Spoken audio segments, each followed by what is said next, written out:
நாக்ஸின் உண்மையான நோக்கம் அந்த பள்ளத்தாக்கின் ஆபத்தான குகைக்குள் இருக்கும் உள்ளார்ந்த விஷமேகம் ஆகும்.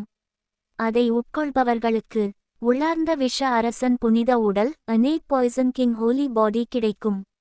1000 வகையான விஷங்களுக்கு எதிரான நோய் எதிர்ப்பு சக்தி உருவாகும்.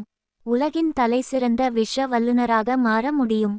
லியோ நேரடி ஆபத்துகள் காரணமாக நாக்ஸுடன் குகைக்குள் வர மறுத்தாலும் அந்த புதையலை அடைவதற்கான பாதுகாப்பான வரைபடத்தை மேப் தருவதாக கூறுகிறான். இது நாக்ஸை மகிழ்ச்சியின் எல்லைக்கே கொண்டு செல்கிறது. அடுத்த திருப்பம் என்னவாக இருக்கும்? நாக்ஸ் வரைபடத்தை பெற்று குகைக்குள் நுழையும் போது அலெக்ஸ் ஏற்கனவே ஜோவானாவுடன் அங்கு காத்துக்கொண்டிருந்த அவனது அதிர்ஷ்டத்தை பறிக்கப் போகிறான் என்பது தெளிவாக தெரிகிறது. இந்த கதையின் அடுத்த பகுதி அல்லது இதில் ஏதேனும் குறிப்பிட்ட கதாபாத்திரங்கள் பற்றி மேலும் விவாதிக்க வேண்டுமா?